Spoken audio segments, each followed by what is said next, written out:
Upstairs at Froelich, show 323, reel 1.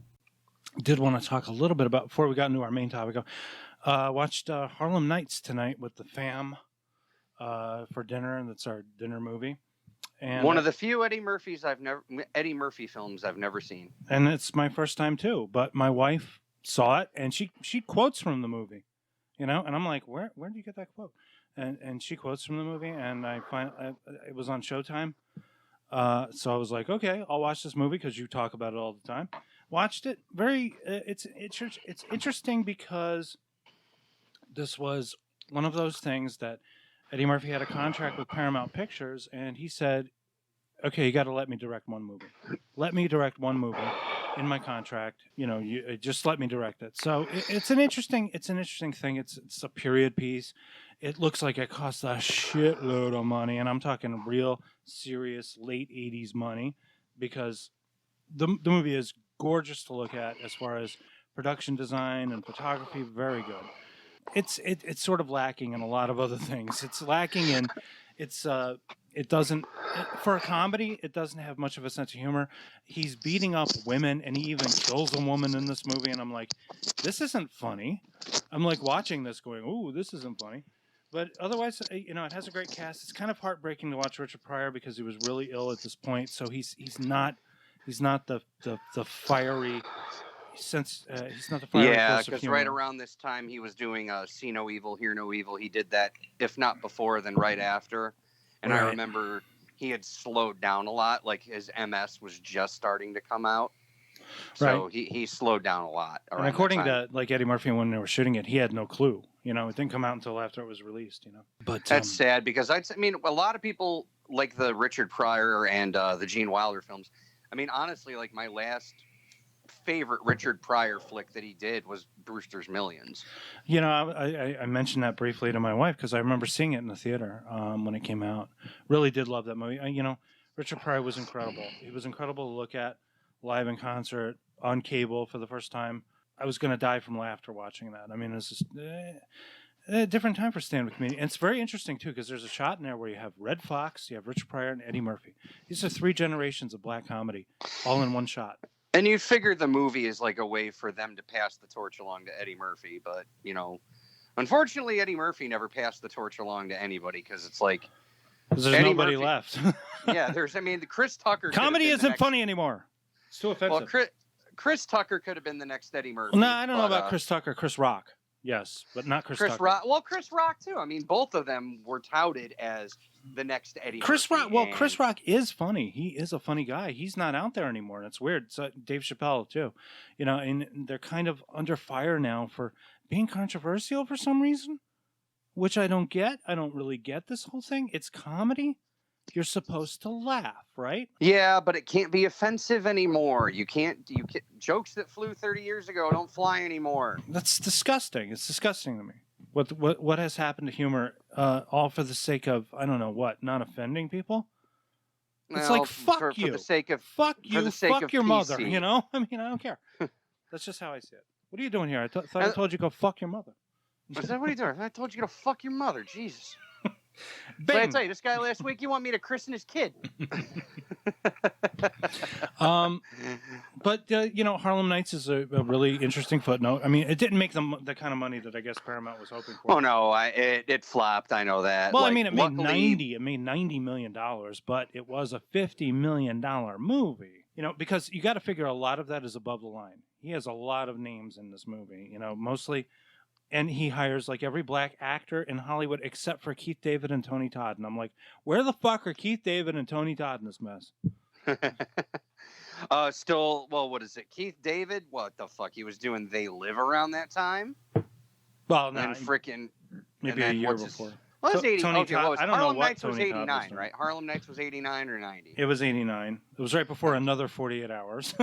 This was like Eddie Murphy on his decline. It was at the end of his contract with Paramount. Well, Vampire in Brooklyn was the final movie that he did. Although he did come back for Norbit. For some reason, he came back for Norbit. That's not even a comeback. His comeback was Dreamgirls, and then Norbit got released right after that. Well, he came back to Paramount. Yeah, and then every movie he did after that was a stinker. He did Norbit, Imagine That, and 1,000 Words, and then he did that Meet Dave movie. Meet Dave. All those movies were fucking trash. They Weird, all fucking weird flopped. kind of like, I guess maybe you want to call them science fiction comedies, like Pluto Nash, things like that. Movies that cost too much Pluto money. Nash was before Dreamgirls, though. That was the movie that should have, by all intents and purposes, killed his career. Yeah. And I've seen Pluto Nash. It's not a terrible movie. I have seen worse movies out there, but I understand the hate, and I understand why people don't like it. Well, I think there was two words that were not in Eddie Murphy's lexicon: Will Smith, because he kind of stole his job, if you will, kind of being a charming, funny black man. But Will Smith's not immune. He's made some stinkers too. I got two words for Will Smith: Anthony Mackie, like I just mentioned. All right. So, like I said, go ahead and check it out because it's fun. It is an incredibly offensive movie, but it's also kind of like really violent toward women. I mean, there's a lot of violence against women in this movie. So misogynistic's the word we're looking for. I can't call it misogynistic. It's not like there's a deliberate purpose to kind of like to hurt women. It just sort of happens. Like he beats up Della Reese for fuck's sake and then shoots her pinky toe off. And then he takes the bullets out of Jasmine Guy's gun and still shoots her point blank. I mean, I'm like, this is a fucking comedy, dude. You got to learn how to cut comedies, man. You directed this? I mean, that's why I heard a lot of people were not fond of this. Like, dude, I remember hearing the reviews when it came out that it was a movie that got appreciated over time, but when it first came out, everybody fucking hated it. But then Eddie Murphy was still setting the world on fire, you know, so everyone went to go fucking see it. This was you got Red peak... Fox, you got Richard Pryor, Yeah, this was his peak fame right here.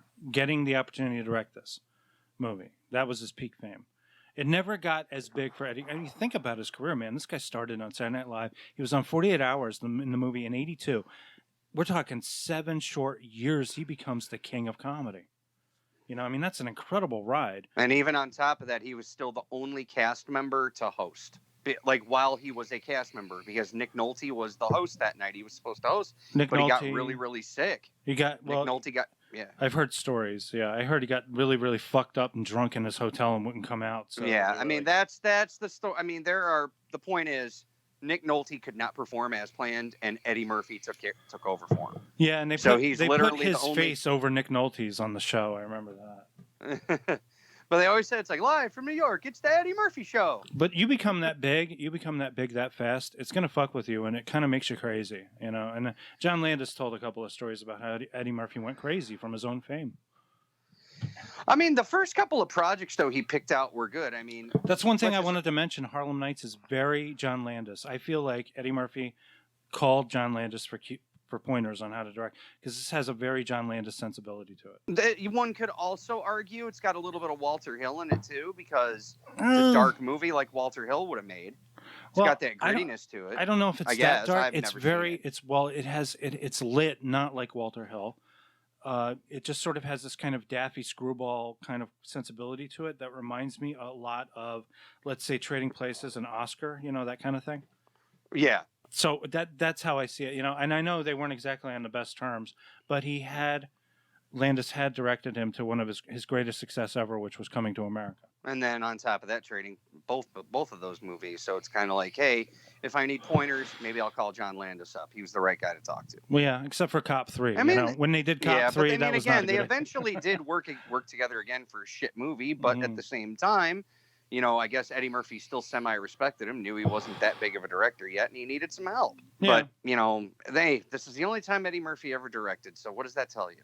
It's like I said, it's beautifully shot. It was production designed by Lawrence Paul, who did Blade Runner, for crying out loud, It's a beautiful movie to look at. It's just the returns were not that good, And then one could also make the same argument for my favorite comedy, which is Ford Fairlane. You could argue that it's a very good-looking film, but other people would also say there's nothing there on screen. And I go, well, I beg to differ.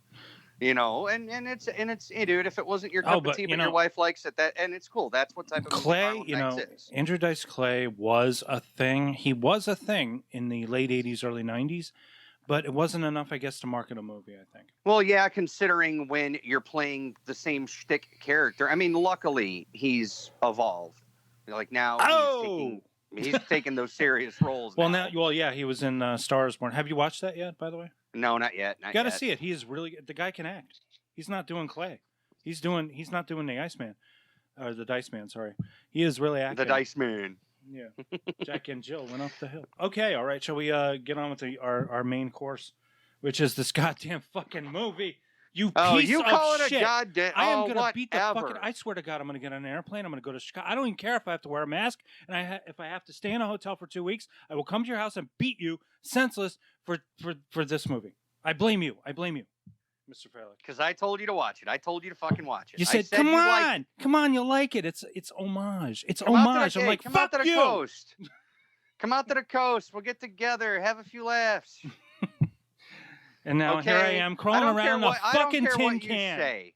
Okay, so like I said, tell us how you really feel. Yes, I get it. You don't like Zack Snyder. Okay? No. I love the man. I would tongue kiss him. I would have his children if I have to. No, I'm just saying what he did here was basically a take the money and run movie that he got for Netflix. They probably offered him a shitload, probably gave him a really nice paycheck.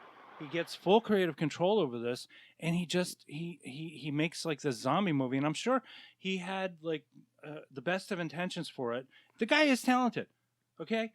You know, there are things in movies that he's done that I don't necessarily like the movies, but I kind of like where he goes with things. He's kind of that ilk, like I said, James Gunn, Joss Whedon, J.J. Abrams, all Generation X, all kind of hip and with it, and they kind of throw in their stuff, and they're very entertaining about it. Yeah, but they fuck up. All of them fuck up. Gunn has fucked up. Whedon and Abrams have fucked up with the best of them, and now it's Snyder's turn. Now let me ask you this. Where do you think James Gunn fucked up? I'm going to say, what was that one? Guardians of the Galaxy 2. I did not like that one. I like that movie. I prefer the first one, but I liked the second one. Also not a big fan of his... Dude, you had Kurt Russell playing fucking Star-Lord's dad. The movie gets a pass. Yeah, but they killed him. I mean, like they killed off Michael Rooker. But you know when they bring in like these big, okay, that's the whole thing they've been doing with these Marvel movies. Haven't you noticed they're bringing in these old big actors that they used to have for a big role, but you know they're gonna fucking die off. Yeah, but I mean, like we don't even know if Jeff Goldblum's coming back for fucking the new Thor movie. He'll be back. He'll be back if they can figure out a way. They keep killing off Loki and then bringing him back too, and also fucking Coulson. I mean, how many times they killed him? 7 times. And dude, and I don't care what you say, dude. I cry at the end of that fucking movie when Yondu dies. All right. But the thing about I'm Mary Poppins, y'all. Okay? Well, Guardians 2 had a very quick turnaround time, and I think James Gunn had to work really fast to write a script, and put it together. A little less thought put into it than the first movie. And luckily, when they get to number 3, which I think they're working on right now, he's got plenty of time to be working on that. You know. Well, yeah, he even said he said with the third one he's going to take his time. They weren't expecting the first Guardians to be that successful. They really weren't. Nobody was. I was one of the few people out there who saw that movie based on the strength of its director. Like I never read a single Guardians comic book. The only thing I saw was directed by James Gunn. I'm fucking there. I did. I mean, like, I've always enjoyed James Gunn. You know, I mean, I've enjoyed Slither, and he wrote the script for Zack Snyder's Dawn of the Dead, which is really fantastic. It's a great movie. I love it. It is, but then unfortunately, here's where James Gunn fucked up. Scooby-Doo and Scooby-Doo 2. There you go. See, that's where he fucked up. That's where you think he fucked up, right? That's where I think James Gunn. But again, this is kind of like, you know how Kevin Smith talked about how movie studio executives really don't have a clue about the products that they work on. So they have these conversations with people like Kevin Smith or James Gunn or people like that. And then they sort of get in their head, well, this guy must be an expert or something, right? Because they watched Mallrats and they were talking about the kryptonite condom and they were like, Kevin Smith seems to know a lot about Superman. Let's bring him in here and see what he thinks of our Superman franchise. So I think they get these people together, and I think James Gunn said something to somebody about Scooby-Doo at some point, and they were like, well, fuck, let's get James Gunn in here. Maybe he can do something with this. And then did they not know this guy was working for Troma at the fucking time? I mean, and believe me, and I'm not going to lie to you, man. I'm not going to lie to you. Back in 2004, I had seen the first Scooby-Doo movie because I had my wife, well, my then girlfriend, now wife, we went to go see it. And then a couple of years later, I found out this Dawn of the Dead remake, and I'm like, the guy who wrote Scooby-Doo wrote this fucking movie. Oh, this is going to be great. And then I said that with sarcasm, and I came out the theater, I'm like, this movie was fucking great. So that's how I knew James Gunn had a career ahead of him. I'm like, okay, well, you know what? We all got to take a job someplace, right? Maybe he got And the he Scooby-Doo did, job because he needed the work, okay? And that, So for me, is why Zack Snyder needs a good writer. And he also needs a good producer. He needs somebody to really just kind of, put him in a headlock and say, okay, Zack, that's enough. Because he goes way overboard with this movie. Zack Snyder started fucking up when he did Sucker Punch, man. Sucker Punch is, for me, I mean, like, again, what is with this obsession with slow motion, with young ladies doing roundhouse crotch kicks in slow motion? I mean, like, and then you keep doing it, and in the Wonder Woman movie, and my God, it just keeps going on and on and on. It's weird. It's weird. I don't know, man, but I mean, I've had my issues with Zack Snyder. There really isn't that much of that in this movie. It's mostly, this movie is mainly just firing machine guns at people and stuff. And I like it for that because, yeah, there's some slow motion. And I know I know one of your main arguments was the lack of literal focus on the camera because he acted as his own cinematographer, for God's sake. He's using, he's using these. Well, no, he boasted about this. He bragged about this in the behind the scenes shit. Talked about these old lenses that he was using because he was going for some kind of old-timey look, but it really didn't look old-timey because they didn't shoot like that, They really tried to get everything in focus. That's like your main job. And I know if you're serving as your own cinematographer, I serve as my own cinematographer too. And I've got a big job ahead of me doing this. And I'm going to try and make everything as legible as possible that I'm shooting because it's kind of important for the audience, I mean, and you also had the, what was your issue? You said the dead pixels on the screen were part of your issue. I see. To be fair, I was watching it at my buddy's house while getting severely fucking high on a shitty old RCA fucking 46-inch that was garbage picked, okay? So I wasn't watching it on no damn 4K, high-end TV. So if there were dead pixels, I probably thought it was because of the TV I was watching. There was I think that the boys at Red Letter Media were trying to make a count of how many cameras they used in the movie. And they came about to three of these digital cameras, and one of them apparently had a dead pixel in its lens, maybe one or two, actually. It's that camera primarily where you can see where we cut to a shot. Usually he has like 3 camera operators, himself included, on a shot where he's doing close-ups of all the characters, and then you can see that dead pixel pop up every other take, every other shot. So he's got like a lot of coverage. Another big problem I have with movies being made these days is just too much coverage. Sometimes I like to hang on to a shot. It helps me think, right? Right. But here it's very distracting. And it's also distracting when you're dealing with that really shallow depth of field that he's doing. And he's using these macro filters, and I have a couple of them too. And some of them look like they're fucking +8 filters, meaning the degree to which you have to be close to your subject and everything else is out of focus. And I'm like, this would be a really good effect if you only used it sparingly. If you use it sparingly, then people will take note of it more. But if you're doing it throughout the movie, it's like, my God, you feel like you need a pair of glasses just to watch this fucking thing, like Coke bottle glasses. You see it again. Yeah, that bothered you. It didn't bother me because it was just like, dude, I'm a horror movie nut. I love. You won't believe how many times I'm seeing this. Like Handmaid's Tale, they do it all the time on The Handmaid's Tale, and it bugs the hell out of me. You see, you're looking at it from a more professional standpoint. The only argument I'll make with the movie is I think it would have been shot better in scope instead of fucking 185 flat. Yeah, I wasn't really sure because sometimes I was a little confused about what the aspect ratio was. I feel like it should have been wide, yes. But then, if you did that, you would have to stop doing this shallow depth of field. You get get yourself like a 14 millimeter. Oh my God, I would totally covet a 14 millimeter lens. They cost about $300, and that's $300 more than I have for a lot of my photographic endeavors. I figure I'll have to beg, borrow, and steal to get a 14 millimeter lens, and it would look so gorgeous. And he could do this. I know he can. He was using these. I forgot what cameras he was using. He was like using these Panavision digital cameras, I think. If there was just a little more color. Okay, can we talk about the story? Let's talk about, because I'm tired of bitching about. I'm frankly tired of bitching about how horrible this thing was to me. The story is simple. There was a big zombie outbreak in Vegas. It was contained. You find out that a guy who owned a hotel had $200 million underneath a vault. What is the point of money in this situation? That's what I want. Well, again, this is a zombie outbreak that is contained. Society still functions. It's just Vegas is a war zone right now. The outbreak happened in Vegas, and it was contained. So again, what I was getting to is the guy who owned this casino had $200 million in a basement that he couldn't get to. The insurance company cut him a check. They reimbursed him. But you know what? The money is still down there. And the guys of the whole thing sending the crew in is to get the money when it's for anything but. They wanted to capture a zombie. Yeah, that was and use it as a weapon. That was the old a cool twist. I like that twist. Yeah, it is, but it's just so. I mean, like these people are so stupid. I can't even imagine. I'm not talking. Well, about, yeah, but dude, I'm not talking about Dave and his gang. I'm talking about the financier, the banker guy, the casino guy. It's just such a stupid idea to try and capture a zombie. Especially when they don't seem to know anything about this. And then Snyder proceeds to rip off Romero from Day of the Dead, where he gave the zombies a hierarchical structure and even a language in that movie. And that was in 1985.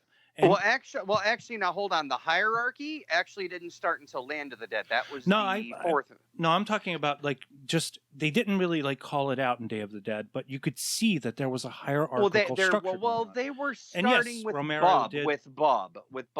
Hello, Annalisa, doing the salute, regaining his humanity, so to speak. But also having some kind of a community, like a social structure. Almost like ants, in a way. Well, and that was touched on more in Land of the Dead. Okay, the Romero he was movie, able to elaborate on that by then. Snyder, and now you see, Snyder does rip it off, man. He rips it off, but he puts a good spin on it. Okay, he rips off Danny Boyle too. If you're gonna rip off somebody, you rip off the best. Okay, he ripped off Romero. He gave the whole idea, like you said, a hierarchy, a fucking higher. What is it? Just a structural society. You've got your alphas, and then you've got your strags, or whatever the hell they're called. And you got your low level zombies, and then you've got your high level zombies. But now, if you get bit by an alpha, you turn in 20 seconds. If you get bit by I don't get. Yeah, I thought those rules were kind of dumb. They reminded me a little too much of werewolves and vampires, but I don't want to get into that. But I did want to say that not only did he rip off Romero, he rips off O'Bannon and Boyle too. I mean, Danny Boyle, he's got them running around. You know? Yeah. So it's like he's. But then O'Bannon actually had him talk. He had, how these zombies communicate, but not through talking. They communicate through hissing. Yeah, that's true. But there's also this alpha thing, which is so stupid, because how could you bite something and have it become alpha? The point of being an alpha is to be an alpha until you die. That's how it works in the animal kingdom. I don't know why you go around biting. There's no such thing as a group of alphas. There's only one alpha, and the rest are. So it's like you feel like Snyder really doesn't know how the animal kingdom works either. Now that I can give you. I can at least give you that, because that was maybe something that was thrown together. I think it was a cool idea to have a society of zombies that operate on their own hierarchy, but you argue that it was a flawed execution. You don't generally have an alpha and a queen in the same group. It doesn't work that way. The queen is the queen. The alpha is the alpha. The queen is the alpha, basically. Okay. The alpha is usually like a male. It's just kind of like not much thought was put into that. It seems like the most thought in the movie was put into the opening title sequence. Which was actually pretty cool. It was okay for the first 2 minutes, but then when we get into minute 6 of these credits, I'm like, would you fucking get on with it already? I will admit the credits did drag just a little bit.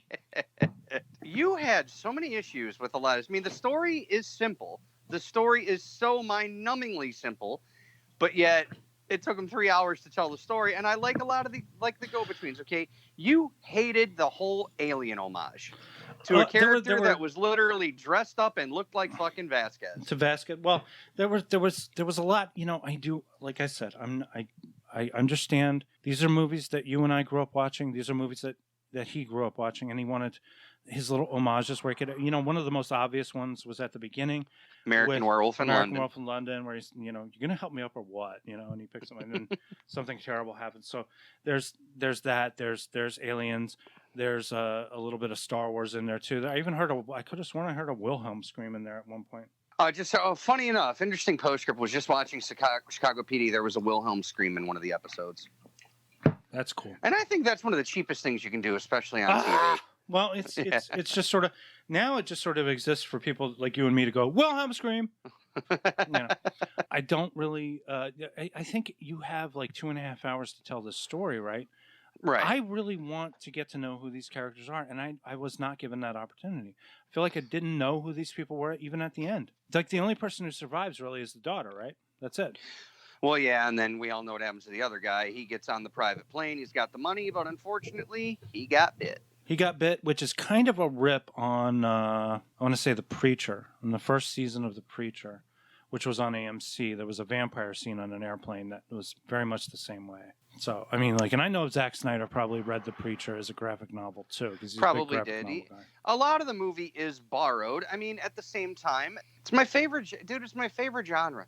Always has been. Like, people like slashers, people like monster movies, people like, I love zombie movies, and I love it when they're done tasteful. This one, to me, even though it was derivative, there was some effort put into it, so I gave it a pass. I mean, well, zombie movies are probably not my favorite of the subgenre of horror. I don't know. I really like werewolf movies. I like vampire movies, depending on how they're done. Zombies maybe just. Well, yeah, Twilight doesn't fucking count. Like, no, yeah, they're vampire movies, but they're garbage. Mm. Okay, like to a lesser extent, a lot of people. I was even iffy on this movie. You ever see the movie Warm Bodies? No, I don't think I have. Okay, that one threw me for a loop. It was a PG-13 fucking zombie movie, and I said to myself, there is no way this movie can work. No fucking way, right? Holy shit, was I wrong. Like, I love Warm Bodies. Okay, I think it's a great little PG-13 zombie movie. Is that one that's kind of like a love story? Yes, it is. It's a Romeo and Juliet love story. It's a love story. They showed commercials for it on television, right? Yes. There's some really good snappy dialogue in the movie. Yeah, that was around the time where we were being inundated with zombie stories. It's like Santa Clarita Diet also came out around that time, and it was a kind of a zombie thing. And I feel like zombies really, I mean, like, what was that? 28 Days Later, right? Danny Boyle. That was like the first one to really come out. Also Dawn of the Dead. But that was like this resurgence of zombie movies. Suddenly we started seeing different kinds of zombie movies, and it was really getting popular. And fucking Jim Jarmusch, of all people, makes a zombie movie. I mean, the dead don't die. You know that a concept is being slammed into the ground when Jim Jarmusch finally gets around to making a movie about it. You know? And puts Bill Murray in it, for Christ's sake. Bill Murray, Adam Driver, Tilda fucking Swinton. I saw, I wanted to mention, I saw another Jim Jarmusch movie, this time a vampire movie called Only Lovers Left Alive, starring Tom Hiddleston and Tilda Swinton as vampires. And it's a really good movie, actually. I recommend you watch it. It's much better than The Dead Don't Die. Does it have that same punchy Jim Jarmusch dialogue? It has that quirky Jarmusch sensibility, I want to say, but it's a much better movie than The Dead Don't Die. And Hiddleston and Swinton are seriously good. I mean, I never saw them so good in a movie. Okay, yeah. Now that you said, I did not know that Jarmusch did another horror movie. Neither did I. I'll definitely check it out. Yeah, I only found out about it recently. It came out in 2013, around the time that the first Avengers movie came out. And Hiddleston still has to have his Loki hair, because it's a very low budget movie, and they were like, I can't cut my hair because I got to do another Loki movie, you know? Well, my thing is, like, with Snyder, it's like the dude can pretty much he can do any movie. He just always needs to dial it back. Now, I think he's in the horror genre. That's kind of where he belongs, because when he's made horror movies, he's done very well. I mean, again, you like Dawn of the Dead more than Army of the Dead. I really like Army of the Dead, but I mean, superhero genre in superhero movies, he's good. I mean, Watchmen was great. I don't care what anybody says. I enjoyed Watchmen. I enjoyed it. It was a little too long. I feel like it should have been 2 movies instead of 1. He was trying to put a lot into the 1 movie. Right. And I haven't even watched the ultimate cut, like with the Tales from the Black Freighter woven back into it. Neither have I. And I'm not even going to bother with the TV show. I think the TV show looks stupid. Yeah, I don't even care about the show now. I saw Watchmen in theaters. I thought it was an okay movie. Believe it or not, the movie being made longer made it a better movie. Like, it made it more coherent, and I actually enjoyed it more on the second time around. But like I said, this ultimate extended 4-hour fight. You know what it is? You know what it might be about Snyder is that he spends way too much time setting up the mood and not worrying enough about the character. He's going along on the characters as though we're already intimate or familiar with them. I really didn't know anything about Dave Bautista or his friends in this movie. The only thing I knew about, the only thing that mattered was his relationship with his daughter. Maybe that's all that mattered. Because of that, he sacrifices himself at the end so that she can live, basically she has to kill him. Maybe that's all that mattered. But the thing is, why are you spending so much time on these other characters if that's all that matters? Right, and there was some dude. Like I said, the movie has its problems. Okay? You know like, how every character. The camps. I wish they would have explained more about the camps. Yeah, the camps are interesting too, but that had to do. I think that was a social commentary on the immigration crisis, because this was before COVID. Remember, they shot this before COVID. Right. This was all about the immigrants that were coming in across the border. And he was trying to make some kind of social commentary on that because he's a bullshit Hollywood fucking filmmaker who needs to shut the fuck up and make a movie. But that's not my point. My point was, what I was trying to say is, maybe they don't give you that much in John Carpenter's The Thing, but you tend to know all these characters in the movie, right? Right. But the movie has build. Like, the movie has build. You at least get to spend some time with some of the main characters before they assimilate. Yeah, and then what happened? I mean, like, it's 90 minutes. I mean, this movie's a little over 90 minutes, The Thing, right? He manages to get so much in there just on the basis of just little personality quirk. It's like, I feel like nobody had any personality in Army of the Dead, Yeah, with the exception of the German safecracker, he was my favorite character. I agree with you on damn near everyone else with the exception of Bautista, his daughter, but the German safecracker, they gave him plenty of time. He was comic relief. I enjoyed the hell out of his character. It really sucked when they killed him, but I loved him. But everybody was going to die. I mean, like, my favorite part is, I guess, Tig Notaro dying, and you don't even see her because I know. She was okay, the whole thing with Tig Notaro is so fucking stupid. They hired this other guy. I forgot his name already. I know who you're talking about. So, Chris D'Elia. Crystalia. Yeah. Crystalia, apparently, I don't know what. He's like a fucking pig or something. So, hey, fuck it. Let's get like this lesbian chick to green screen him and to replace him. And she's like in a completely different. It's so obvious that she's in a green screen. She's just so not there, And then it's like she's spouting off smart ass dialogue to nobody because nobody acknowledges her in any way except that she's a body there and apparently she's the pilot. And it's just I guess. I mean, thing. Again, why didn't they just? I'm glad I watched it. I am glad I watched it on a shitty TV because I couldn't tell about the green screen. I thought it worked. Oh no! Well, I can tell you, it was very good green screen work, but it was green screen work nonetheless. I mean, like the best green screen will still kind of give you that indication. It's like we really didn't need that. What I would have probably done if you really felt pressured to cut this guy out of the movie because of whatever he said or did, then just write him out. Write him out of the script and re-edit it and make Bautista's character a helicopter pilot instead because I think they would have had to spend more money and do rewrites and more reshoots. They wanted to keep they already spent a shitload of fucking money on this thing. But then they would have had to spend more. And it's like, I think Netflix still had to sign off on this. They said, hey, it's going to take a couple of days. We can do these fill-in shots. Chris D'Elia, but he got to keep his money and they had to rehire somebody. They had to hire somebody else. That's extra money they had to throw into this. And I honestly think it would have been cheaper than having to restructure the story. It would have been cheaper to just do it the way they did it, dude. Rather than you give me a pen, and an eraser. I'll rewrite that script for you in 2 seconds. And all I want is what do I want? I don't know, like a 6-pack of Diet Coke. I'll do it for nothing. I don't give a fuck. Just to basically double up Bautista's part and make him the pilot. Why not? If it has to be him and his daughter on that helicopter, then make him the helicopter pilot and he can just get on and fly the fucking thing. The third option would have been not to do the rewrites because, best example, T.J. Miller, it's out that he's a pig now too, right? Nobody wants to fucking hire him. When Deadpool 2 came out, they could have done the whole erasing thing. They didn't do it. They let it go. But they already said that he's not coming back for the third. And that wasn't a problem either. I mean, did it affect box office? I don't think it did. It did not affect box office. It didn't affect anything. I think Deadpool 2 made as much or more, right? Than the first one. Right. It made more. And then on the flip side of the coin, you have the Kevin Spacey debacle. Have you seen All the Money in the World? Have you seen that movie? We don't need to talk about it if you've seen it, but have you seen it? Is that the one with Christopher Plummer where they got about the kidnapping, the Gettys? Well, hang on a second. Deadpool 2 made $785 million. That's a serious movie. That's the one. So you're talking about the one that they got Christopher Plummer in to kind of green screen.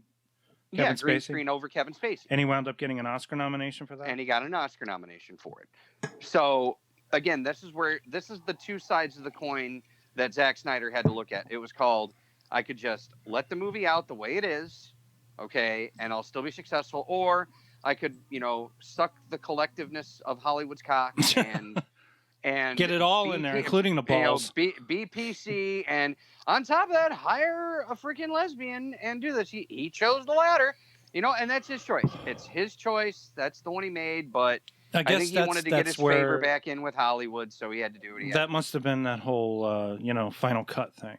If you want Final Cut, if you give him Final Cut, then you have to accede to his demand, even if, there's some kind of stupid court of public opinion about this dude. Frankly, I don't care. You make a big deal about this. I don't want to make a big deal about it. You want to know why I really don't care about it? Why they should have just kept him in? Why I honestly don't care? Do it. Do you have any idea who this Crystalia guy is? Not really, no. Not really. I don't fucking know. Kevin Spacey, that I get. Okay? That I get. The most I know about Crystalia is I think he was on Joe Rogan's podcast a couple of times. That was it. Okay. So again, why? But I never watched him. I never saw him. We're not saying that what he did is acceptable by any standard in Hollywood or in life in general, okay? If you're a pig and it's proven that you're a pig, you don't deserve to work. However, okay, nobody gives two shits and a fuck about who you are anyway. I say they should have just let it go. I wonder they should have just let it go. What's your, can I just ask, what do you think about Joss Whedon and everything that came out about him? Hey, man, you know what? I mean, if he, we grew up watching he's a Joss pig, Whedon. But you know what, dude? I could say the same thing about Kevin Spacey. Kevin Spacey may have came out as a pederast. He may be a sexual deviant. That doesn't mean I'm going to fucking quit watching American Beauty. It doesn't mean I'm going to quit watching The Usual Suspects or any of my other favorite Kevin Spacey movies.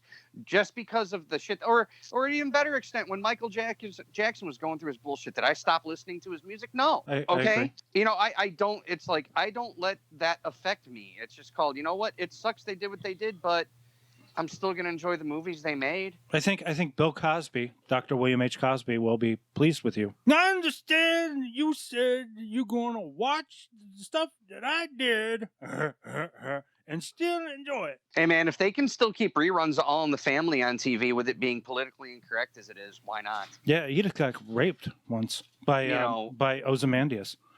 Oh, no, I'm thinking of the wrong crossover. Sorry. Ozymandias. I mean, dude, I'll even say it about Dr. William H. Cosby. You know what? They still sell the Cosby Show on DVD. People still rent his movies. It's called it sucks, but this is stuff we still enjoy. Why should we deprive ourselves of this entertainment? Well, someone did? It's interesting to me because Cosby went to jail for alleged improprieties with young ladies and drugging them and everything. I all the time I kept thinking to myself, he should have gone to jail just for Ghost Dad. No, he should have gone to jail for Leonard Part 6. Bang, pow! You forgot about that one. Yeah. I don't know. Ghost Dad. Leonard Part 6 did have the hot dog. The hot dog that made people explode. Anyway, you're probably right. Ghost Dad was shit too, but here's my biggest issue that I have. It's like, okay, so then the other issue you have is the director Victor Salva, the guy who is a convicted pedophile. Right. What was that? He did the Jeepers Creepers and everything like that. I mean, that's when it becomes a gray area. We're talking about molesting children, for Christ's sake. Yeah. That's like when you go to jail, okay? They don't give a shit about the crimes you committed, but when they find out you're a kitty raper, dude, they will fuck you up 8 ways from Sunday. That's why it's getting a little weird with the what was it? Bryan Singer and the stories about Bryan Singer that were floating around. Yeah, the same things was. The thing is with Spacey, they were all unsubstantiated. I mean, all the lawsuits against him are getting dropped left and right. He's starting. That's the same thing that happened with Cosby, and I said that 3 years ago. I said when he went to jail that this was not going to stick because there was no actual evidence against him. There was a lot of accusations, but it basically started when Hannibal Buress was talking about it in a stand-up routine. And then you take a stand-up routine and suddenly put people in jail because of that? I mean, that's just bizarre. Well, I already told you about, everyone knows about how Kevin Spacey got outed from fucking Anthony Rapp from Star Trek Discovery. Fucking outed him out of nowhere. Right at the time that Discovery was about to be released. I found that interesting. So again, this goes back to Crystalia, okay? This, again, at the end of the day, should his part have been recast? That's a double-edged sword. That all depends. Do I think he cared enough to matter? And absolutely not. He didn't care enough to fucking. It doesn't. We didn't care about him to matter. It doesn't. We don't know who this guy. We barely know who Tig Notaro is, except that she irritates one particular gentleman in Astoria, New York, at this moment. I don't know. But what do you think of Tig? I mean, I find her insufferable. But what do you think? I mean, you see, here's the thing. I don't know who the fuck she is to cause judgment. Did her character bother me? No. It's like she doesn't. It's like she didn't belong there, though. It's like she was like, "Hey, I'm just standing here in the middle of all this, and hey, how you doing? And oh, you want me to get in the chopper now?" I mean, it just seemed kind of like not integrated, you know. It was like, let's bodily remove Chris D'Elia. So I get what you're saying is that part caused the movie to stop at a standstill for you a little bit. Well, I mean, it didn't look like she was part of the action. It looked like it was like, you know, I don't know, like Tommy Wiseau on a roof going, "I did not hit her. I did not. Oh, hi, Mark. Oh, hi, Mark." You know, it just looked fake. It looked wrong, and I don't know. And dude, it's fine. You're entitled to that opinion. You see, that it didn't bother me. I didn't even. Here's the thing, man. After I found out about, you know, Christopher Plummer replacing Kevin Spacey, I go, hey, apparently the technology's there to make it convincing. Let's see what they do. I didn't see any problems with it. Again, I told you I watched it on a shitty fucking HD TV, a fucking $100 Walmart special. All right, believe me, it wasn't pretty to look at. Okay? Yeah, but okay, the day will come soon when they'll replace Kevin Spacey with you. They'll put you in the movie over Kevin Spacey. Please. That'll happen. That'll totally happen. Me too. Maybe my daughter. I'm not even sure. We can just bodily remove people out of. Well, they've already, dude. Disney's already doing that. Remember, they removed Daryl Hannah's butt cheeks from fucking Splash on Disney Plus. Oh Lord, I'm glad I have a Blu-ray of that. I'm glad I have it on Laserdisc. You know what? You distracted me with Daryl Hannah's butt. I forgot what my point was. Oh, son of a bitch! We were talking about digital erasure and, you know, erasing the past, so to speak. Oh fuck me! No, I forgot. Now I'm thinking about fucking Daryl Hannah's ass. I mean, it was a beautiful shot, too, on top of that. You're telling me that they actually smudged it out or something? Or did they put little fake digital underpants on her? They added more hair so you couldn't see her butt cheeks. They made her hair go all the way down. I mean, that was like one of the big... I remember I saw that movie in the theater and everybody was like, "Oh my God, she's naked." You know, it was like that. Now you're telling me her ass is covered up with hair? I mean, get the fuck out of here, man. What the hell kind of shit is that? Get the fuck out of here. That was a big hit, and there was nothing wrong with a woman's butt back then. What is the problem? What the fuck is Scarlett Johansson's problem, too? She's like, "Oh, my God, I don't want anybody objectifying Black Widow." Fuck you. That's why we watch the movie. It's to watch you with your beautiful ass and your Dude, you want to talk about it? Disney's already objectifying it. Me and my buddy just made the greatest joke. We were on Disney Plus the other night looking at movies. Every single Marvel movie that had Scarlett Johansson in it, they put her front and fucking center. Telling me, why is Scarlett Johansson on the cover of Iron Man 2 now? She's on the cover of Iron Man 2? On Disney Plus. Oh, come on. She's on the cover of fucking Civil War. Like, every movie that she's in as Black Widow, they are freaking shoving it down your throat right now. Okay? Disney is objectifying her. They're doing everything they can to make sure this movie is a fucking hit. Oh God, I don't even know that the movie is. It's really hard to gauge because you have a $30 charge. But I guess it's not hard to change, dude. It made $60 million on Disney Plus. Maybe, I don't know. The thing is, they lie. I mean, Disney tends to lie about, and really, they're under no obligation to tell the truth about. But at the same time, I had this. I don't want to vary too far off subject, but this does go into streaming, Netflix. The fact that we're watching all these movies, yada yada yada. The reason it works, okay? You figure if you are a family going to see a movie on a Friday night, you have to put gas in your car. You have to spend X amount of dollars per ticket. You've got to get snacks. You've got to deal with the screaming kids in a crowd. Oh, yeah. Or you could take that money that you were going to put into the movie theater, which was more than $30 anyway, factoring in snacks and all that other stuff. You can go to the grocery store, buy a box of microwave popcorn, buy a couple 2 liters of pop, rent it for $30, and you just got your fucking money's worth, and you don't even have to leave your home. I suppose. I did hear some problems though with streaming. To me, it's not impractical. It's not, but you know, for those of us, there are those of us, myself included, who love going to a movie. We love, you know, being able to get a popcorn. I do too. I love going to movies. We don't have to clean up. All we have to do is just drop our stuff in the garbage. The theater over here, Kaufman, is open, and they are showing Black Widow every hour. They've got it like in 5 or 6 theaters because there aren't that many movies being released, right? So we could have gone. You know, I'm not really. Well, in my case, I don't want to see it. I looked at some reviews and it did not look promising to me, even though this is supposed to be Phase 4. You know. And what I heard is that, like, I guess at the end of the day, while it's not a bad movie, nothing really happens. That it's just like a filler movie, you know what I mean? I think it's like a social distancing movie where they have to do fight scenes where people are at least 6 feet apart, you know?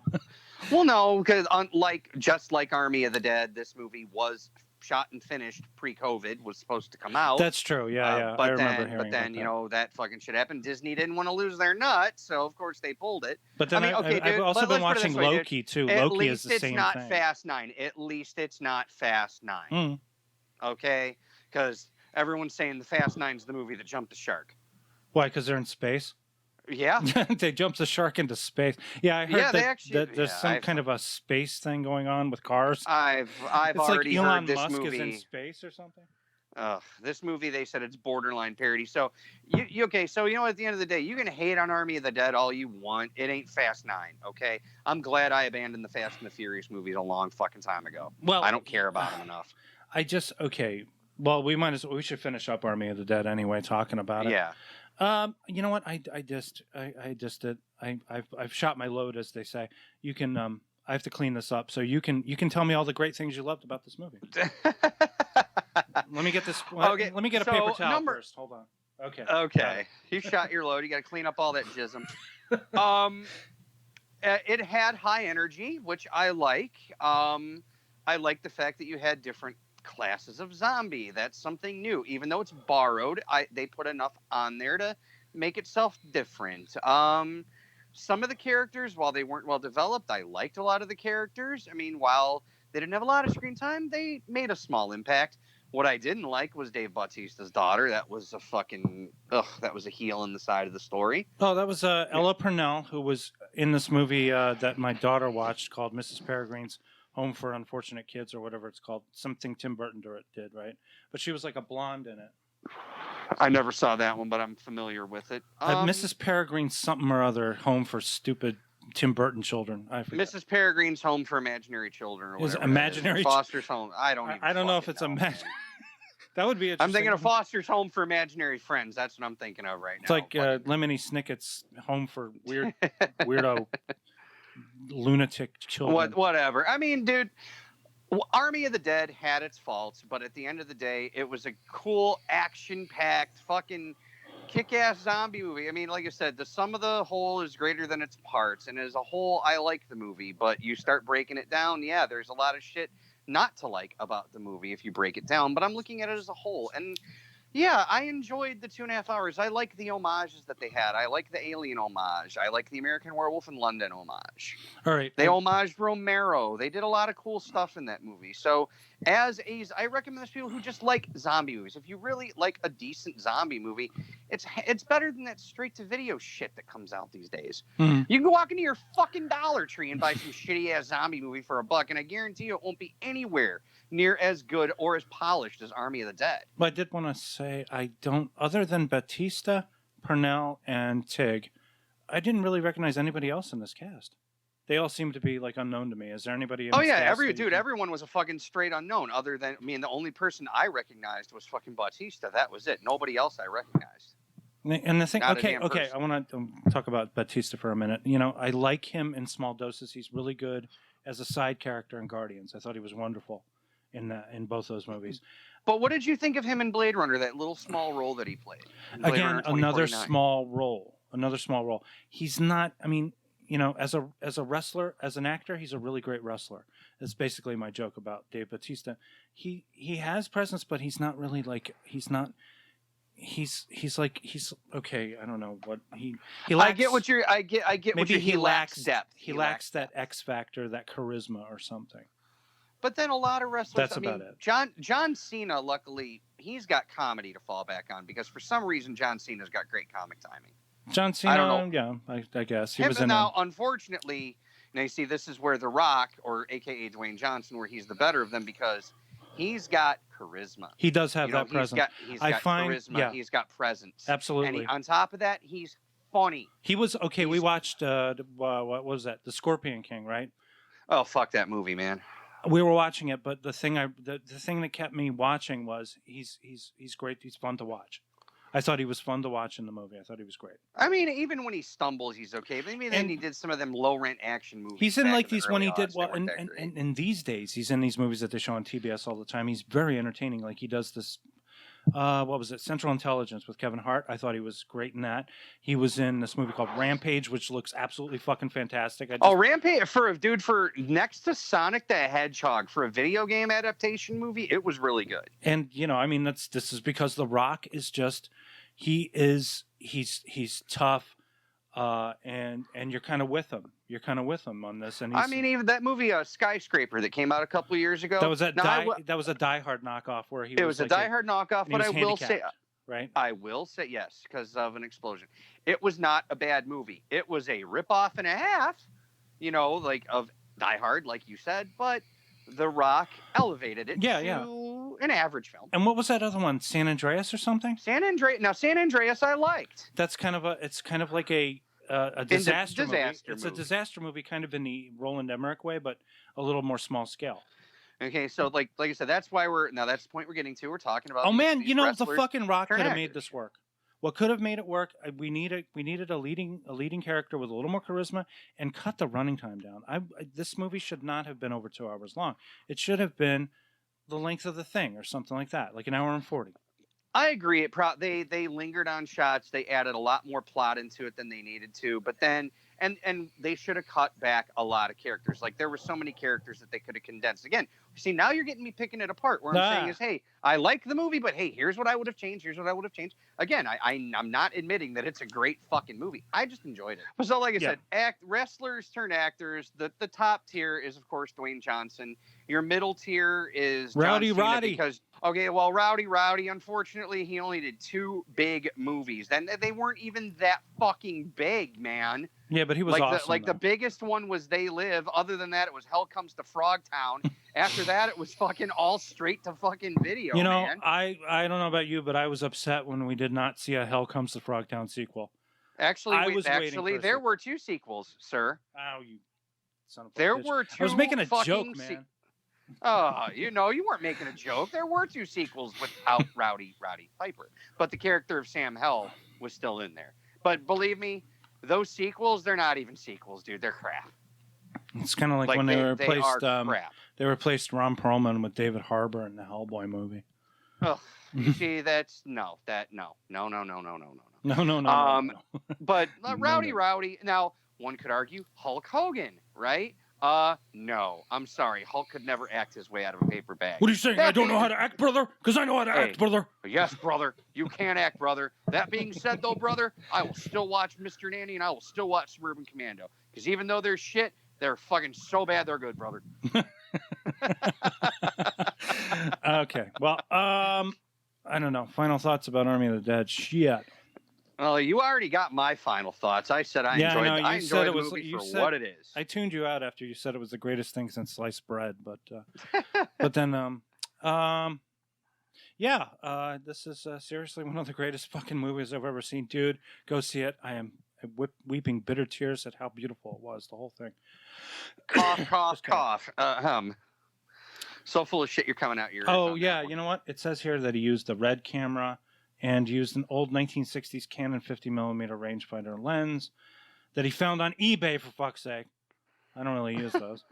I don't like 50mm. I prefer I when it comes to it, the closest I want is like 24mm, and then I prefer to go wider. I prefer like 16, 14mm lenses because you get more of a focal range.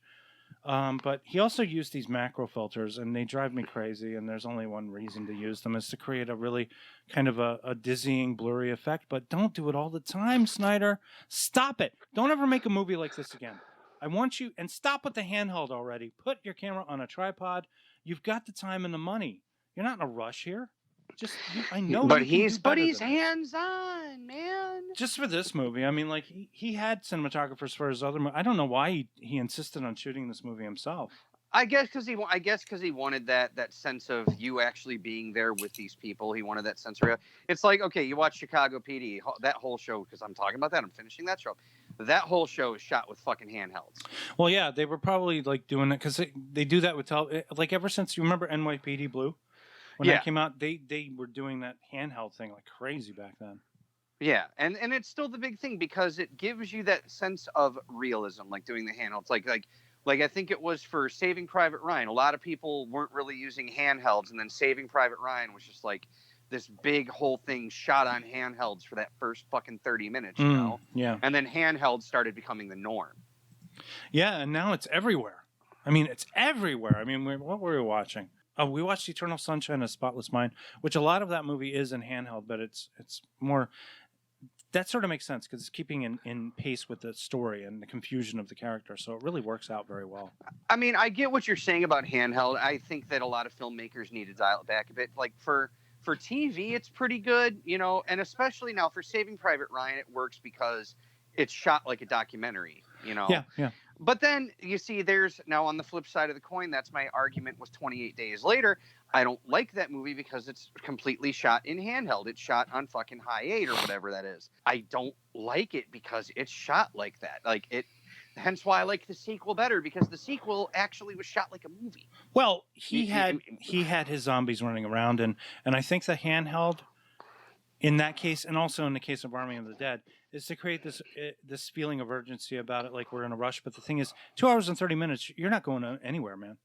Just he, for his opening title sequence, the reason it looks so good is because he was doing all these dolly moves, and he was making it very much like a kind of like an old school, like classic movie in a way, you know, by having all this carnage happening in Las Vegas during the opening titles. But then he shifts, and he takes all the color out of everything, and he desaturates it, and after a while, it just kind of makes you want to throw up. And that's what's funny, because when you watch, was it Dawn of the Dead?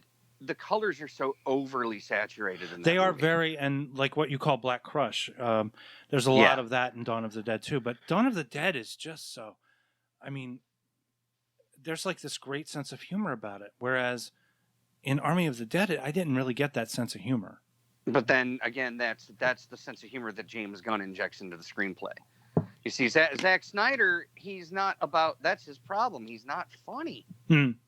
Like, he does not have what they call that panache for comedy.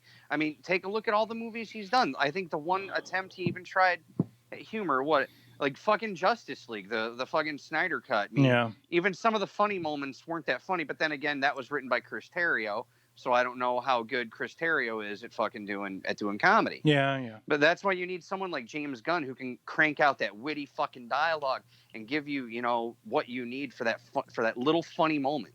You know, a movie like this, you need that one funny moment. Now, I will, again, like I've said, the German safecracker, written very well. Written very well and funny as fuck. But you can beg to differ with me all day if you want. I thought he was a little flamboyant.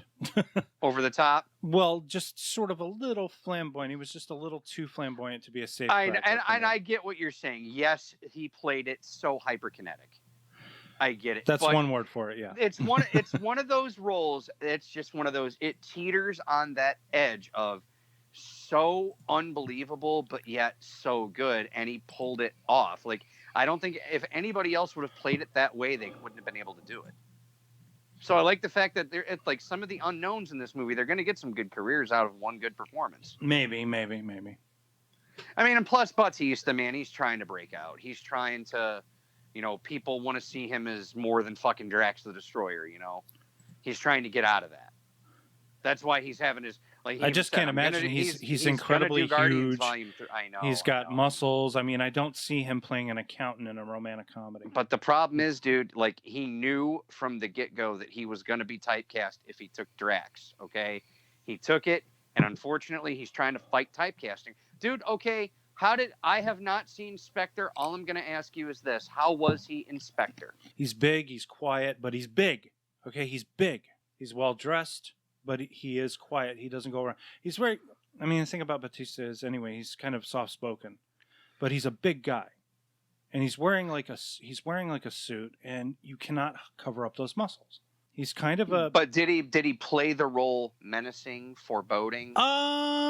Yeah, I guess he did.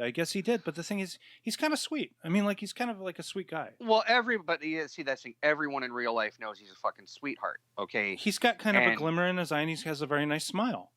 You know, he kind of has a baby face too. It's kind of weird. And I really want Dave Bautista to succeed like Dwayne Johnson. I really would like him to. Oh, sure. I mean, Yeah, definitely. He will. He will. It's just he needs to find the right movie. I think Army of the Dead's going to give him a nice little boost because it showed that, in spite of your opinions, I think he can carry a movie. Well, yeah, I suppose. Well, I think, he could have. I mean, like, he could have a career like the great Arnold. I mean, he seriously could. This guy, he could definitely have that kind. If Arnold can have that career, and really, he's a better actor than Arnold. He is. Well, yeah. And it's like I said. I mean, like, I thought Joel Kinnaman was kind of terrible in RoboCop, right? But he's wonderful in Altered Carbon. So if you know how to write this guy within his limitations, he can do a lot for you. You know, Dave Bautista is 52 years old. Did you know that? I knew he was getting up there. He's fucking 52 years old. I mean, bravo. This guy makes me feel good because I'm going to be hitting 49 pretty soon, and in less than 3 months, I'm going to hit 49. This guy's older than me, and he's in great shape. I want to be in this guy's shape. Well, good for you, Dave Bautista. I'm really glad. Yeah, and I hope that with COVID finally, settling down and projects getting out there again. I honestly hope the next project he picks is the one that really gets him out there. Well, he's already got one franchise under his belt. He could probably do another franchise. He's got a couple of these movies, and he's been in some big movies. So that's great. Well. But then I was going to say he already flat out said Guardians 3 is his last. He's not doing it anymore. He wants to break away from typecasting, so he doesn't want to do it anymore. But I just can't imagine how you can escape from that kind of typecasting. Hey, you know what, man? We don't want him to become Rick Dalton. Okay? Going from having your own TV show to being the biggest thing from sliced bread, thinking you can get a movie career, and then now all you're doing each week is playing the fucking heavy on sitcoms, Yeah. It's like, do you want to be the guy getting your ass kicked or the guy winning fights? It's up to you. Right, if I remember make sure you make the right decisions. That's all you got to do. Yeah. So just don't take any role that falls on your lap. Take the right movie. Yeah. Don't do Shakespeare. For the love of God. Don't do another one of these, please. Do something else. Pick, you can latch a franchise onto him and it'll hold. I don't see him holding a skull and going, alas, poor York. I knew him, Horatio. No. I don't see him winning an Academy Award, but at the same time, I never saw Arnold. I don't want to see these guys win Academy Awards. All I want them to do is make some good fucking action movies, maybe the occasional lighthearted family comedy. Entertain us. Yeah, just entertain us. Don't try to go all art housey. Yes. Don't. Although, to be fair, Blade Runner 2049 was art housey. It was a little art housey. Yeah, but I like that movie. You, on the other hand, I know you've got issues. I enjoyed it. I enjoyed it. It just wasn't Ridley. It should have been Ridley. What's up? What's going down?